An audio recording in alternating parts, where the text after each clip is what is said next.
Hello guys, welcome back to our channel Easy Fix Tech Tips. So guys, in this video I will tell you that how you can unhide a folder or a file which you already hidden in Windows 11.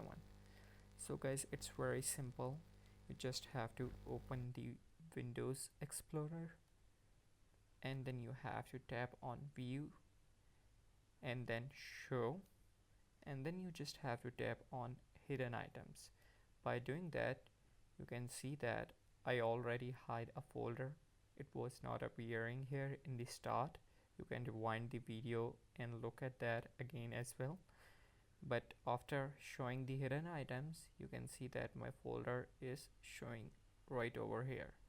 So guys, it's very simple to hide and unhide a folder in Windows 11. So guys, if you like our video, don't forget to subscribe our channel Easy Fix Tech Tips. I will see you in the next video. Thank you so much for watching. Have a great day. Bye bye.